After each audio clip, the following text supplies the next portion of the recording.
10 years ago, Channel 4 started filming with 6 unique children, each born with a disability. This is baby's thigh and baby's knee, baby's shin. When you hear that your child isn't going to be normal, it makes you feel as though you're not part of the world that you always knew and that you're absolutely alone. I'm a physiotherapist, I'm an occupational therapist, I'm a nurse, I'm a carer, and you just want to be a mum. As the children have grown older, we've been there every step of the way, as they've reached the milestones of every childhood. So, Mummy, quick! Or even battled to stay alive. I can't do this. It just makes you realise what life's about and just appreciate every minute. We all take so much for granted, and it can happen to any of us. We can have something taken away like that. Now, as the children turn 10, some of them are preparing to venture into the world beyond their families. I'm trying to be independent, 50-50. So half of it I can't do, half of it can do. Whilst for others, their future remains uncertain. There is a chance he may not make it to adulthood, but there's a chance he will, and we tend to live every day for the chance he will. In this episode, we catch up with 4 of the children. Whilst one child faces months of uncertainty following pioneering surgery, Did you think you'd just be able to bend it? No. another is about to embark on a journey that could change her life for good. Any child that's got a disability, what they have to go through is bloody unfair. And now, more than ever before, the children are voicing for themselves just what it means to be them. We're just like other people. Just like normal people, but we've just got a disability. Doesn't mean I'm not the same as you.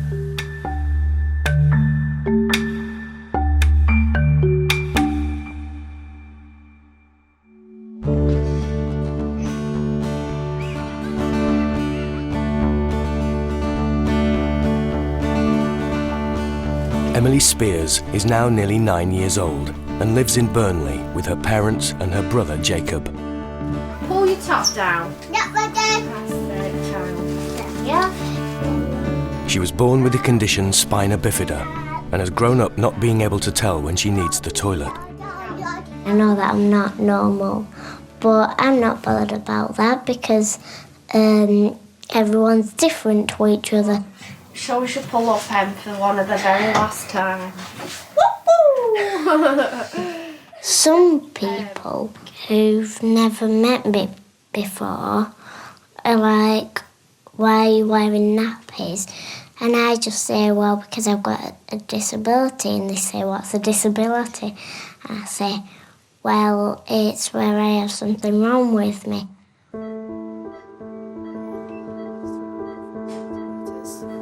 Here it is. This is a little membrane over it. It's this little dark area. I remember the day we were told that there was something wrong with them. It was the 20th of March, 2000. We just didn't have any idea what was going to happen. Spina bifida literally means split spine and can cause permanent nerve damage anywhere in the body. You don't know how they're going to be, you don't know if they're going to walk, talk, you don't know if they're going to be brain damaged, it's all that. Within the first few hours of her life, Emily had an operation to close the lesion on her spine. I think that was probably the worst day. Taking her away. I felt like she'd gone and that was it. Now, little Emily, over you go.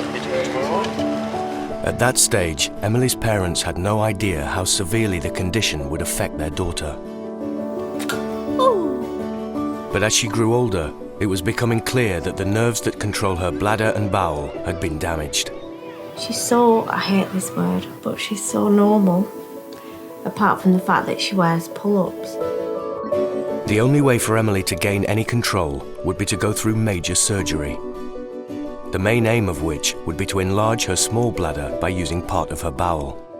If she has the operation, we can find a way of stopping you having to wear nappies and wear knickers. Yeah? You're supposed to look happy, not sad. I know. But from the moment surgery was mentioned, it's been a battle of wills to get Emily to agree to have the operation. One day you'll come to me and say, Mummy, I don't want to wear pull-ups anymore. No, I won't. Will you not? No. Wait, hold A. We'll see.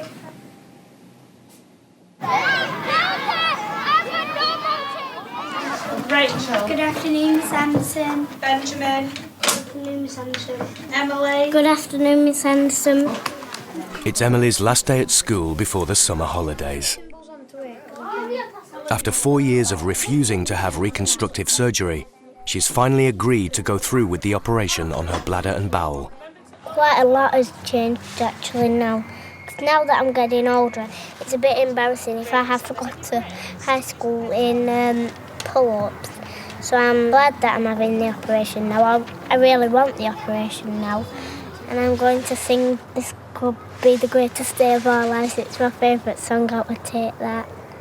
And why would you sing that song? Because it will be the greatest day of our lives, really. Because I'll be in knickers finally. We have always instilled in her that, yes, she's different and she is special and it's nothing that she should be ashamed of. And now she's such a big girl. She's nearly 9 and unfortunately it's not socially acceptable. And I think as she's got older, it's been easier to accept that it's just not right for her anymore. It was before she went to school that the talk of the operation first came up. At the time, she was too young. Now we know the time is right, definitely. She can't possibly go to senior school. She'd be crucified. Yeah. There's no way I'd put her through that. No, she's lucky now in that all the kids at this primary school know. They've all grown up with Emily, so they know exactly what she's like. Good luck, see you when you come back. They've been saying, oh, I really miss you. I've been saying, well, I'll miss you too. But at least when I come back, I'll be wearing knickers like all of them. So I can say that I'm like them now. Do you think that would feel nice? Yeah. For once, yeah.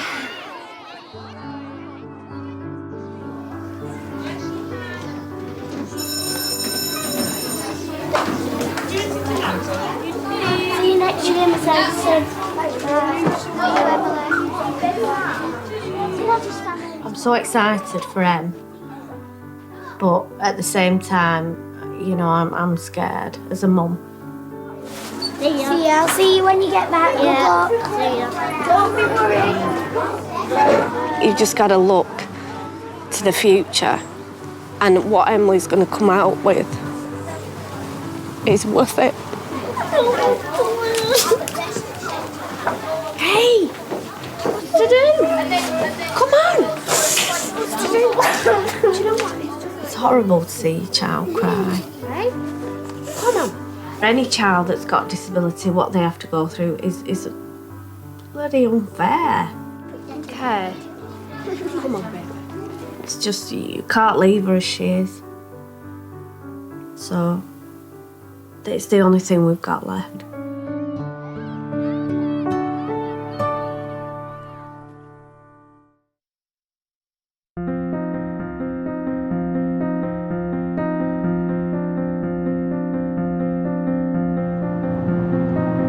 Nine-year-old Zoe Frew is on her way to Oxford for an appointment with her surgeon. I've got arthritis, so my hands and feet turning. Like your hands are straight, really straight, and my hands just like that. 10 weeks ago, Zoe had pioneering surgery on her left arm in an attempt to get it to bend. I should be able to do stuff properly, and we should all be able to do stuff properly, but it's just how we're made. Mum doesn't just decide that we're going to be disabled and then it magically happens. You just born with it.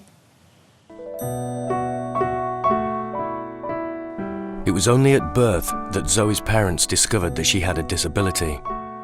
You think, oh, it never happened to me. Never ever happened to me. And then when it does, you think, oh, God.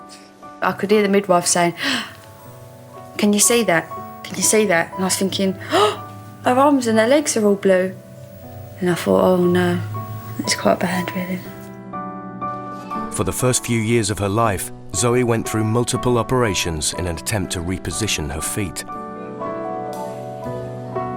Every surgical procedure was followed by months of intense rehabilitation. There's always a possibility that Zoe won't be able to walk properly. There always has been. By the time Zoe turned 3, Anne-Marie had become a single parent, so it was up to her to do everything she could to help her daughter to walk. Mummy, quick! When I started walking, my mum was really happy, and I was really proud of myself. As soon as Zoe was walking, doctors turned their attention to her arms.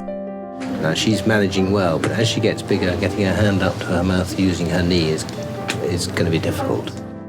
They'd like to have one elbow bend in, just for functional use. So she'd be able to brush her teeth, brush her hair. And just 10 weeks ago, Zoe was back in hospital yet again to endure 5 hours of pioneering surgery on her left arm. So if I pull on this piece of tissue, I can get the arm to bend. So that's what we'll stitch the muscle onto. But there were no guarantees, and only time would tell if the muscle transfer would work. I don't mind the disability because it is just me, and I like me, but I just wish that sometimes it doesn't affect me as much as this. Since her operation, Zoe's arm has been concealed in a cast, and today it's ready to be removed.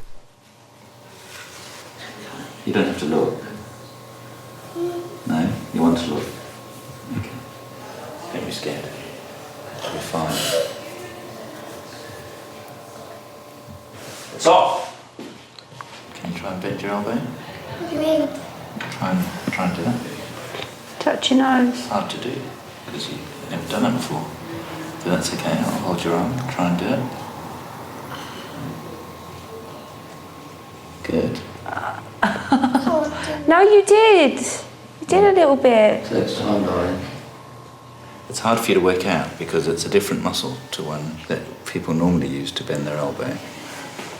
And it's not used to doing such a heavy weight, but you'll get used to it. What's the matter?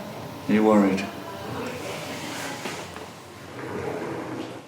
Let me get the tissue,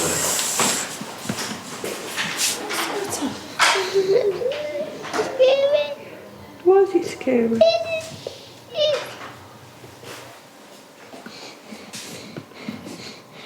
Did you think you'd just be able to bend it? No. What's the matter? You didn't know what to expect, did you? I thought Zoe's got a little brave girl. So he has been a very brave girl. I'm so proud. You've done the first stage really well. Done. The next bit is just your muscle getting stronger and getting used to moving your arm. Are you listening? And that takes a little time and lots of practice. Obviously, you have that guilt factor because I made her, basically. So what did I do wrong? Why did she end up with the disability that she's got? You feel the guilt of the fact that she's going to have to go through all these struggles that I never went through. Do you know, life's hard enough as it is without having other factors influencing it. But 10 years on, we're still fighting. Kids with disabilities spend a lot of time in hospital, and I think to a degree that they're robbed of their childhood because of the things that they have to do and that they have to go through. In Burnley, the day for Emily's operation has finally arrived. Do you want to take some knickers, Em? Yes, please. Do you want to get them out of your knicker drawer? Please. please. Okay, I think that'll do for now. Are we ready? Yeah. Let's go! Emily has up to a week in hospital ahead of her. But the operation alone won't be enough to change her life.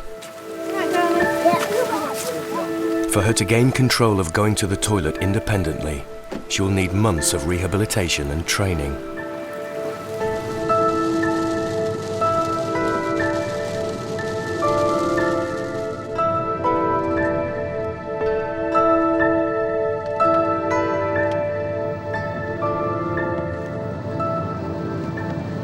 I'm really excited, but I'm only a bit nervous now. I think you've been so brave.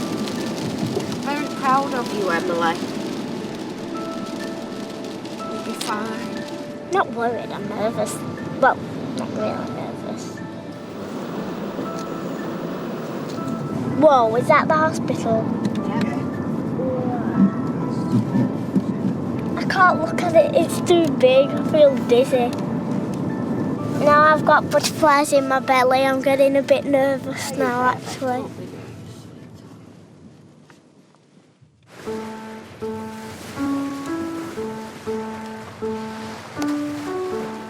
Is the camera rolling?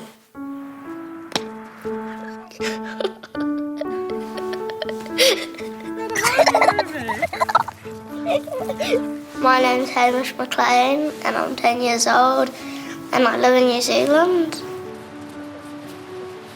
I was born with achondroplasia. I think it means that your bones aren't growing properly and you don't grow as fast as normal people, and so you're shorter than them. I can remember vividly when we first learned that something wasn't quite right. And when you hear that your child isn't going to be normal, it's a huge thing. It suddenly makes you feel as though you're not part of the world that you always knew, and that you're outside of the world and that you're absolutely alone. Hamish was born with a growth disorder, commonly known as dwarfism. His parents knew that he could grow up suffering loose joints and possible curvature of the spine, and that his final height was unlikely to be more than 4 foot 4 inches. I think when you get told, it is very overwhelming, but it's actually okay. And, you know, kids or people with achondroplasia, they're fine. They're normal people, and yes, they're a bit different, but it's actually all right. As Hamish grew up, the family were keen to give him a full and active childhood. And in 2003, they left the life they knew behind for the wide open spaces of New Zealand. Been really nice to show Hamish Kiwi life as a child, which is beaches and outdoors and tree climbing. And as Hamish grew older, he was determined not to let anything get in his way. Hard to do it. That's a bit better. But all through school, the difference in height between him and his peers was increasingly obvious. You look like 4. You look 4. That little guy looks like 4. You want him to be in with the kids his age, not the kids his size. Well, I have friends around all the time, partly because he's an only child, and also it's all part of being accepted and fitting in. But in 2009, Alistair's work meant that the family had to move once again, and Hamish would have to adjust to a new life in the South Island of New Zealand. We need to remember that it's going to be difficult for him, and just, you know, keep a very close eye on him and help him and so on.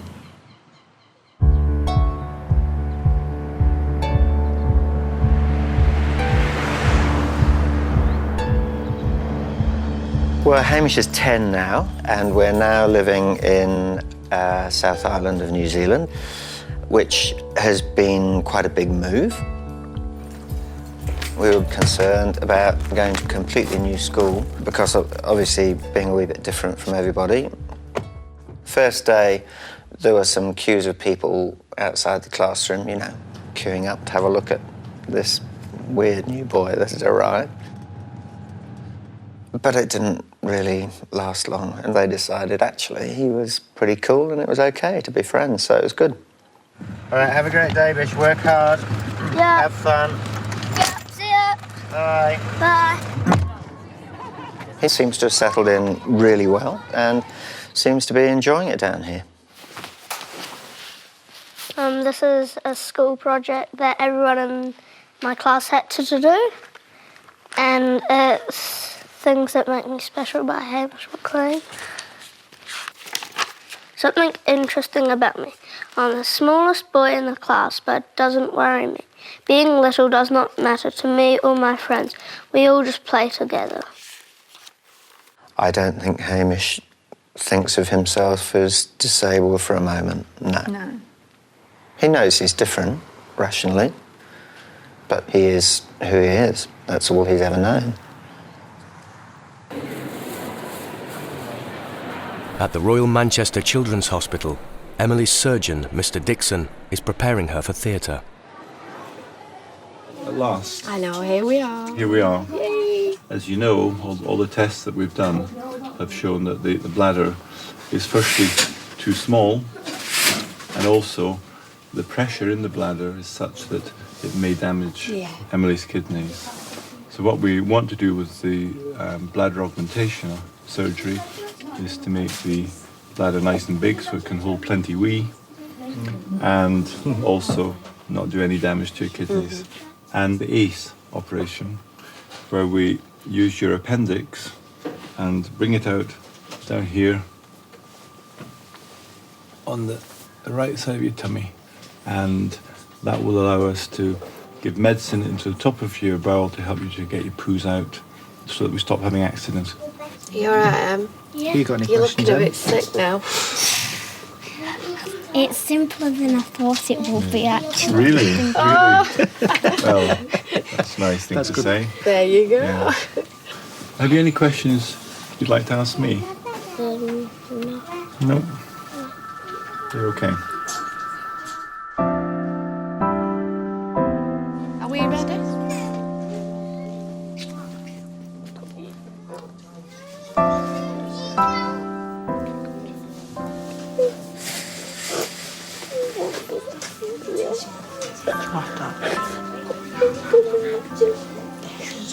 Daddy will be here when you get back.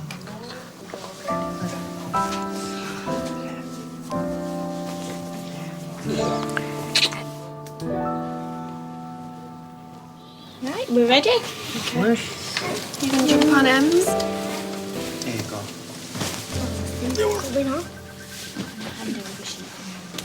Yeah? Okay, all ready to go?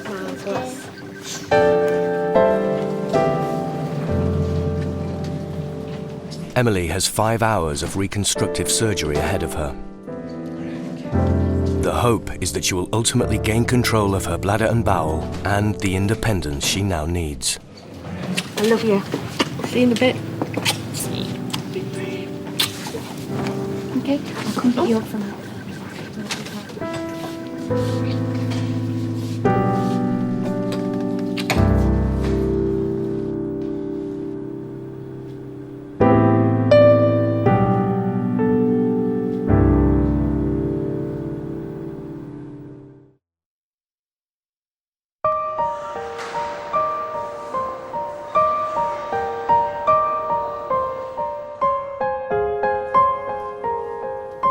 At the Royal Manchester Children's Hospital, Emily has been in theatre for the past 5 hours. The operation has gone according to plan, so we just have to take it one day at a time. She's going to be unhappy and unwell for 2 or 3 days, but after that we would expect to see her picking up quite quickly.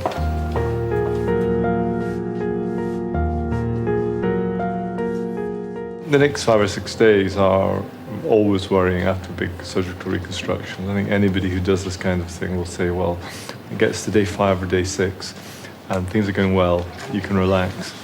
But we're always relieved and happy when everything is healed after 5 or 6 days. Emily.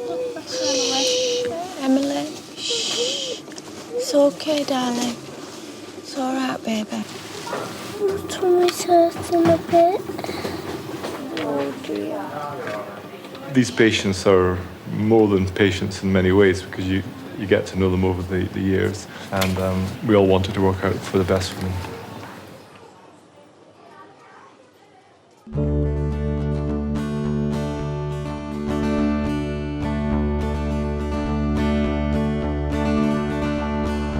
In Suffolk, it's a big day in the Davis household. Hurry up! I've got to eat your birthday cake. What number should we have on your cake? How old are you? 10. Good boy. 10-year-old William has a life-threatening disability. I mean, when he was tiny, everyone thought he'd be lucky to make it to double figures, and we were told that. So it's a real milestone. It's a bit like probably a normal child's 18th. He's done it, he's 10. So yeah, we're thrilled with him, really. When William was born, his parents didn't know he had a disability. But at 5 months old, he started to fit and was diagnosed with the genetic disorder tuberous sclerosis. This condition can be mild, or it can result in severe autism, epilepsy, and extreme learning disabilities.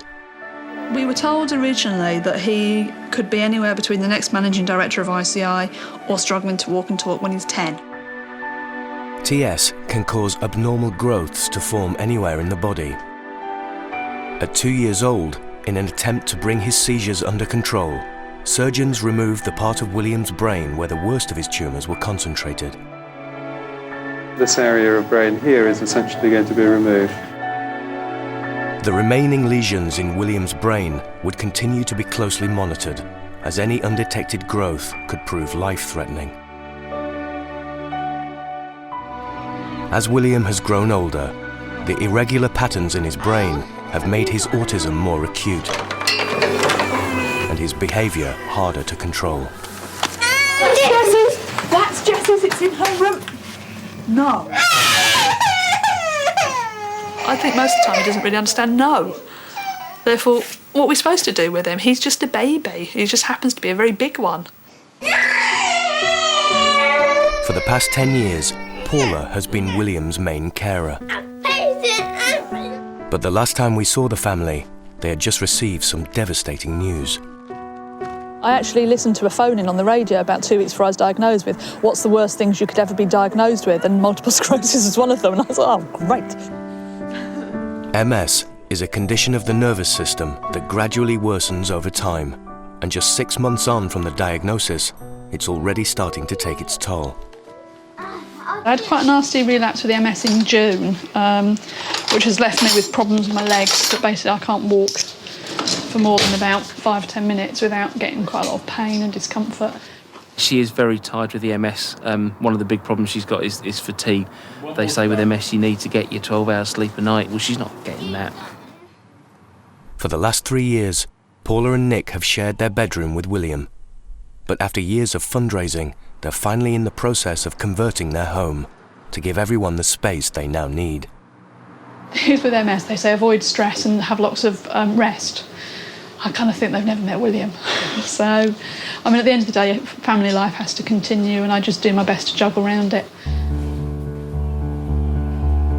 And with William having defied the odds to reach double figures, today the whole family have every reason to celebrate. You having a birthday party today, Will? Yes. What? Only not. It's yours only, is it? Not Jessica's. Oh. I'm coming too. Yes, you're coming too.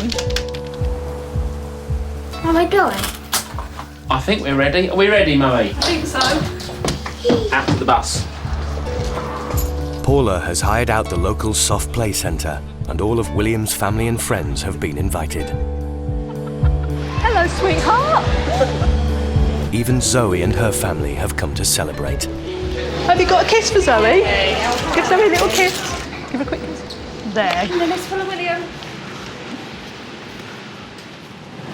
we were told that he would never reach 10, so it's brilliant.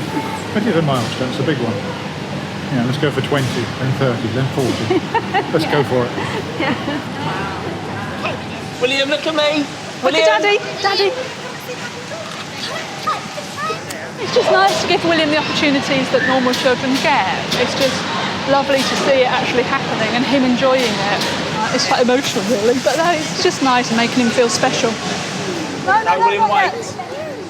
Happy birthday to you. We're always very aware that, you know, he has got complex medical needs and his class is life threatened. So we just hope he keeps defying the odds, really. Happy birthday to you. Well done.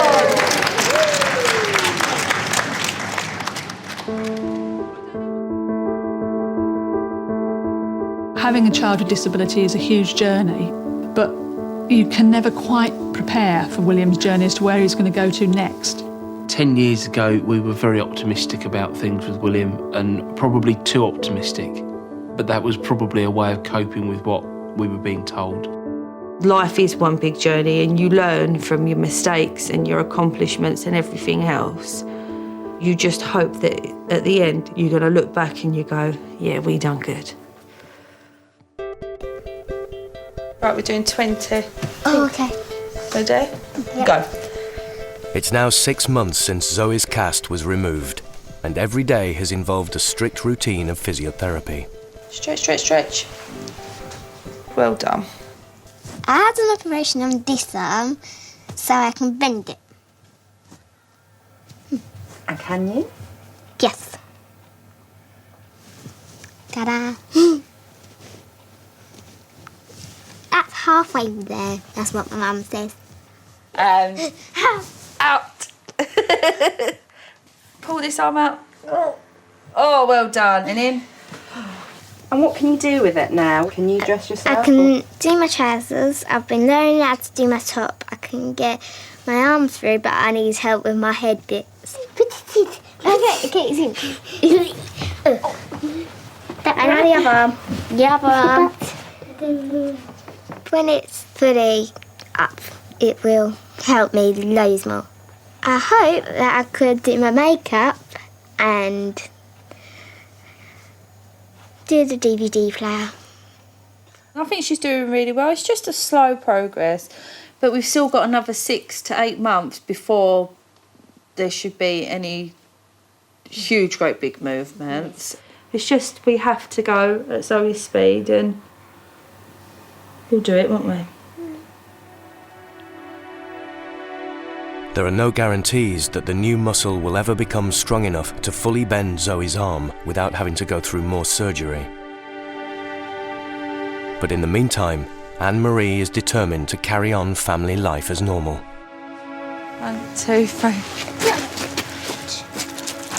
Her boyfriend Clive came to the hospital to give support when Zoe was having her operation.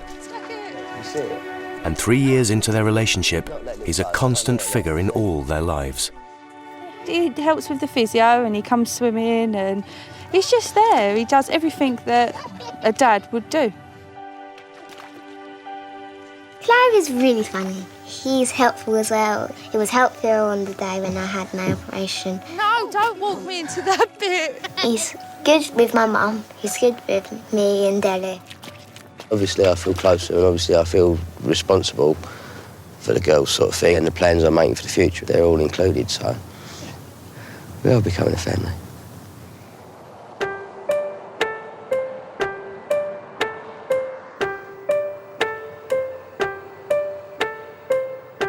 Two and a half weeks ago, Emily Spears had major surgery on her bladder and bowel. Now back at home, Emily has weeks of rehab ahead of her. At the moment, I've got this catheter to help me wee, and it's touched me all the time wherever I go, but only for the moment. It could take 4 weeks for Emily's new bladder to heal properly. It must then be trained to hold enough urine without leaking before she can start to catheterize independently. In the meantime, Emily and her family need to start retraining her bowel to use the ACE washout routine. Can you not make it hurt this time, Mum? Or will it hurt again? We'll smack her. The ACE is an enema used to flush fluid into the bowel from a tube in Emily's side. This will put her in control of when she empties it. The ACE helps me to poo properly from my butt normally, but we have to put some fluid into it to like just push it all down and get it to come out a bit easier or something. Initially, the washouts could take as long as 2 hours. Last bit. Ready? Mum, my tummy's hurting. Mummy! Come on, princess. Although it's a difficult start, it's crucial the family persevere with this new procedure. If Emily is to gain the independence the operation has promised, she will have to do the washout every other day for the rest of her life. We were ready for the operation, weren't we? We knew that was going to be tough. But then you come home and you think, oh, everything's going to be easier now, but it wasn't really, was it? No, we focused on getting her through those first few days post-op, but never really considering what real impact it'd have. And I think it's been far bigger than we anticipated, really. I mean, personally, I've never felt so stressed in my life. There's days where she hates us. Well, why have you done this? But it will change your life, and I don't regret it for one single minute. No.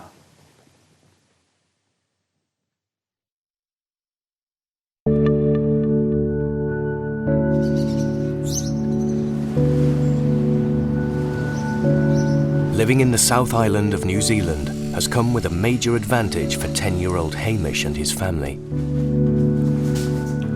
I like New Zealand because it's got lots of mountains that you can ski at. Hamish just loves skiing. He has really taken to it right from day one. When, of course, he said, oh, he didn't think he could do it, but the minute he actually was persuaded that he could, he was right into it. Most weekends during the winter, Hamish has one-on-one tuition at the local ski school. The adaptive program is good for people who aren't able to do things. Like, all my friends are able, and I'm not, but I don't mind. The nearby resort has specialist instructors who provide tuition for skiers regardless of their disability. Good morning, Hamish. Good morning. How you feeling today, buddy? Pretty good. You ready to go for a ski lesson? Yeah. Awesome. I have a really cool instructor that teaches me really hard stuff, that challenges me, like pushes me to the limit. Let's go. All right. Tug along? Yep. Here we go. The reason adaptive skiing is so beneficial to individuals is that it gives them a new look on life. Okay, we'll go to the next chair. Yeah. As soon as Hamish puts on his goggles and his jacket and his pants, you can't tell anything. And I think for his confidence as well, that's a huge factor. People don't see him for his disability. They see him as an awesome skier, which he is. Can we go now? We can go.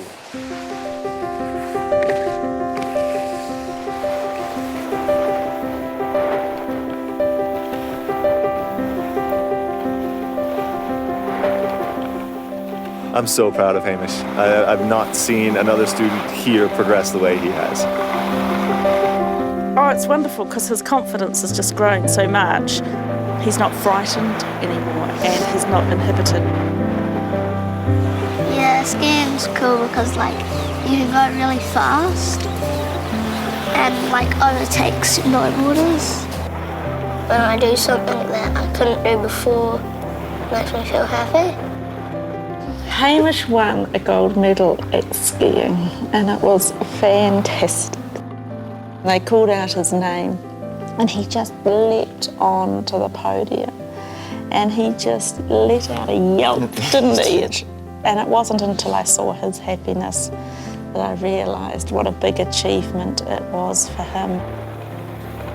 because he competes all the time against normal kids, and he'll never give up. He'll be in all the running races and swimming races, but he never comes first or second or third or fourth.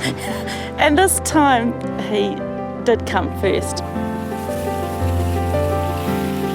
It's really important for us to see him gain self-worth and self-belief, and he is so happy and he's just fitting in. It's just wonderful.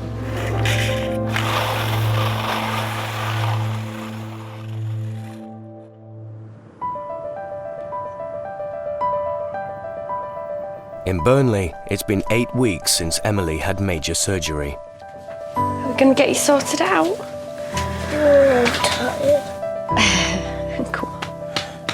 Come on, let's go and do your washout and your catheter. Having spent the last 9 years in pull-up nappies, the operation has given her the best possible chance to become continent. You wash your hands and shall I get your gear? Wash your face, wash your hands and clean your bladder. That's your routine, isn't it? Emily has spent the entire summer holidays getting to grips with a whole new set of procedures. Get yourself ready, yeah? Good girl.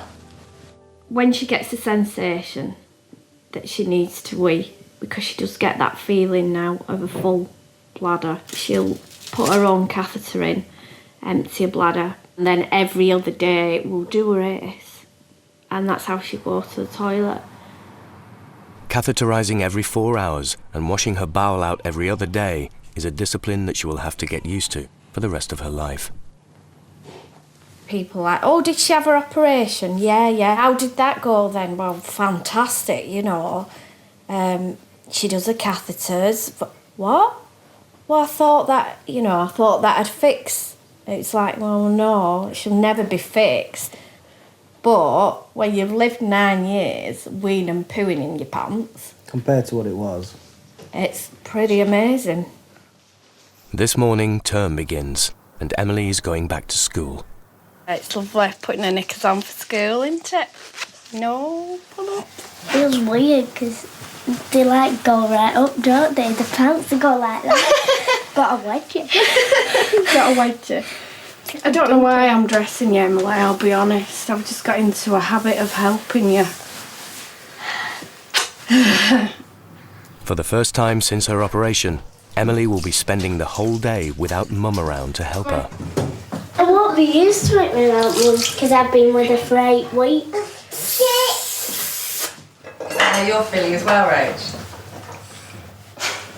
Yeah. Big girl, aren't you? You've done some growing these holidays. Missus, haven't you? Yeah. How do you feel today? The same as my friends. Today, I'm in knickers.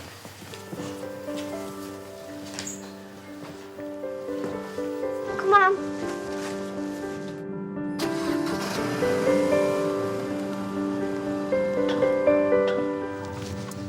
There's Benjamin from my class.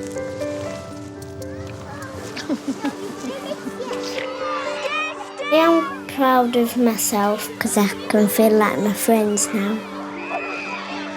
That's quite a happy feeling. Right, let's do the register. Morning, Maisie. Morning, Mr. Stowe. Morning, Ben. Good morning, Mr. Stowe. Morning, Emily. Good morning, Mr. Stowe. Are you wearing underwear now? She showed me when I went to see her. She lifted her dress up, didn't you? I went, woo!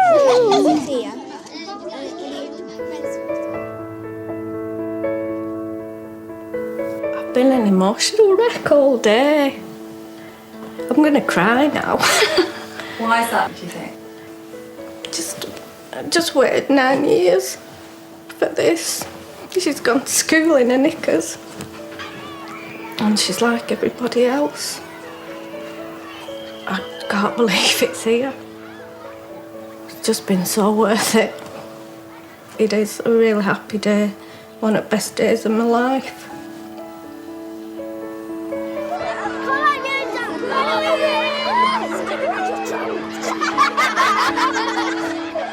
Just for some advice, anyone else who ever has that operation that I've just had, don't be worried, don't be scared, it's all fine. So believe me and just trust me, you'll feel a lot better in knickers than pull-ups. I suppose I do feel like a brand new person because everything's changed now. I think it's been worth it. Out of 100% worth it, I think it's been 1,000% worth it. Next time on Born to be Different. Shelby's parents are forced to rethink the way they look after their daughter. There's only so much energy any human being can have, and you do think, I literally cannot go on anymore. Zoe starts to take charge of her own future. I've had loads of operations that I can't choose because I was really little. Mummy had to choose for me, and maybe it's time that I should try. And as William's behaviour deteriorates, No. his parents begin the search for answers. We're not quite sure what's going on, whether it's just the fact that he's reached 10 and his hormones are starting to kick in, whether he's got an underlying infection of some sort, or whether it's his brain tumours. So the only way to rule those out is to scan and see whether they've grown or not.